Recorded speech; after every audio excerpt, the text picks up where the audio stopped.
Thank you, everybody, for coming to the Aaron Torres Podcast YouTube page. If you could do me a quick favor, see that little subscribe button at the bottom of your screen? Go ahead, click that subscribe button. Really does help our channel grow, our audience grow, and I really do appreciate it more than you know. So click that subscribe button. Appreciate your support. Now, here's the video that you came here for. Switch gears, and I do want to go ahead and talk a little bit of college football because Wednesday was your second National Signing Day. Now, listen, I already know what you're all thinking, and I'm going to say exactly what all of your other favorite college football TV personalities, YouTube personalities, podcasters, whatever, have already told you. National Signing Day ain't what it used to be, at least not the February signing period, because most of the great players obviously sign in December. By the time we get to February, there's a few odds and ends, but there isn't really that much to talk about, and this year was certainly no exception. Texas A&M adds Terry Bussey, who of course was already committed to them, took some other visits, ultimately ends up re-signing. And other than that, there really wasn't all that much that actually happened in National Signing Day 2024 in February. With that said, though, I do think there was something a little bit under the radar that I do believe is at least worth discussing, even though bluntly, it was something that went exactly as expected at Alabama. It was that the Alabama Crimson Tide, with their new head coach, Kalen Deboer, added 3 pieces to its 2024 class that had not previously signed in December. Ryan Williams, 5-star wide receiver. He committed to Saban, decommitted, recommits to Deboer a few days ago, and of course he signs on Wednesday. Same with Noah Carter, a star defensive end from the West Coast, was committed to Washington, decommits when Kalen Deboer leaves, ends up visiting Alabama, committing and signing. They also added a 3-star linebacker named Quentin Reese, from Alabama. None of those things were surprising. None of those things are major headline-grabbing things. But I think when you factor in what Kalen Deboer did when he got to Alabama with the current 2024 class, with the couple pieces that he added late, it is, again, just another piece of proof that, in my opinion, Kalen Deboer is going to work at Alabama, and he is going to be really, really good as the Alabama head coach. Now, is it going to be Nick Saban? I don't know. Is it going to be Kirby Smart? I don't know. Is he going to do what Nick Saban did? Probably not, because nobody is going to do it in the era going forward. But is he going to work? Is he going to figure it out? Abso-freaking-lutely. And let me explain why.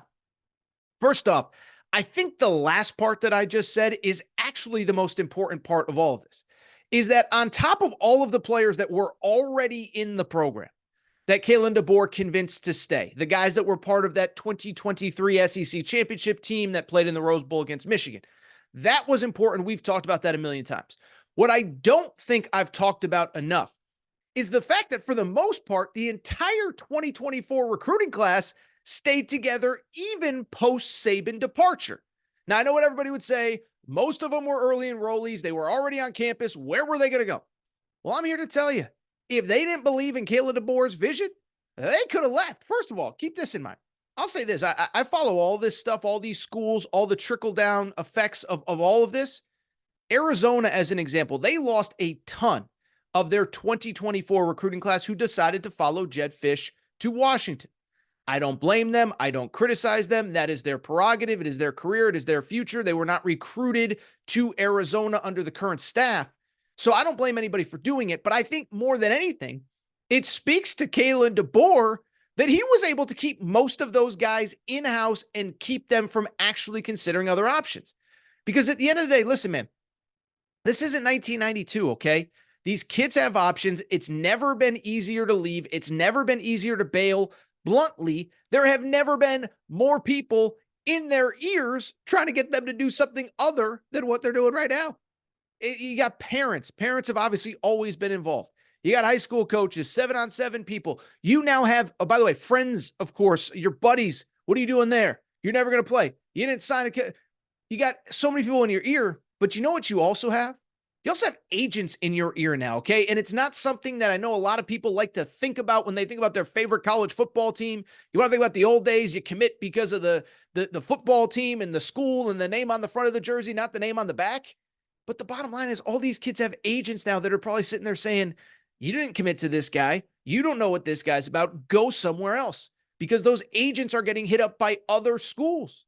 I'm not going to accuse anyone of anything, but if you don't think all of the best programs in college football know who the agent for this 5-star is or that 5-star is or this kid or that kid, and they said, you really want to play for that guy?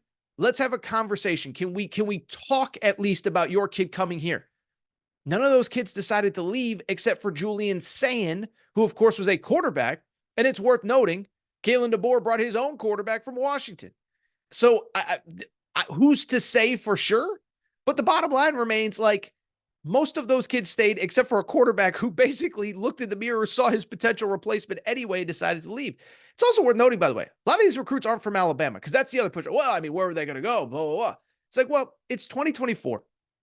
More people are in their ears than ever before, but also not all of them are from Alabama. Now, the kids that are from Alabama, they'd probably sit there and say, I'm not going to leave. This is home. Part of the reason that I decided to commit to this school was because of Nick Saban, because of the success, because of whatever. But also part of it was because mom and dad are an hour away. They can come see me play. So I'm not totally surprised that those kids decided to stay. But beyond that, there are a lot of other kids from a lot of other parts of the country who committed to Nick Saban, didn't commit to Kalen DeBoer, easily could have said, you know what, this just isn't for me. Multiple California kids outside of Julian Sayin, who I just mentioned. Multiple Florida kids who I would guess, I'm not accusing anyone of anything, I would guess have been hit up by the 3 or 4 big schools in Florida that are now part of the Power 5. There's a 4th school in Florida that's now Power 5. So I just bring it up to say all of these kids have options. By the way, there's kids from Missouri, kids from Texas. There's all sorts of talent in this class, and they all had other options. They all decided to stay. Now, as far as signing day is concerned, thought all 3 of those kids were really important as well. Ryan Williams, everybody knows his story, but he's from Alabama, was part of the class of 2025. As I said earlier, commits to Saban, then decommits when Saban retires, then recommits to Kalen DeBoer. But to get his signature, that is big. And what it says to me is what it said when he actually committed. What it says is Kalen DeBoer can go up against those big dogs and he can win those battles. Now, I know there was history with Ryan Williams in Alabama, but guess what? There was history other places as well. It's worth noting, by the way, Ryan Williams' dad played at Auburn. So Auburn was always in the mix. And if there was ever a time for that kid to sit there and say, you know what? I loved Alabama. I would have loved to play for Nick Saban, but this opportunity, maybe it's time for me to look at another school. Oh, by the way, the school that my dad played at that I've been going to probably to games since I was 3-4 years old, I could just go there instead. That would have been the easy way out. That would have been the safe way out, but instead he comes to play for Kalen DeBoer. So for DeBoer to get that commitment, going head-to-head with Hugh Freeze, going head-to-head, by the way, with Steve Sarkisian, who tried to get him on campus for a visit, going head-to-head with all the other schools that unquestionably hit him up. And I think the important part with Ryan Williams, remember, he wasn't on campus. If you want to argue that holding the class together isn't that big of a deal because they were all already enrolled, well, guess what? Ryan Williams wasn't. Ryan Williams had nothing attaching him to Alabama other than a loose commitment a few weeks ago. Recommits, ends up signing on Wednesday, And then I thought the other big one was Noah Carter. And I'll tell you why. Again, for people who don't know, by the way, 4-star edge rusher, was committed to Washington, decommitted when Kalen DeBoer decided to go to Bama, visited Bama 2-3 weekends ago, and he ends up committing as well. And so you're probably sitting there saying, well, what's the big deal? Who cares? Well, it's because for all the people that say, well, Kalen DeBoer can't recruit. Not at this level. He can't do it. He's not good enough. Well, I mean, what's the excuse now? Like, you just told me he can't recruit.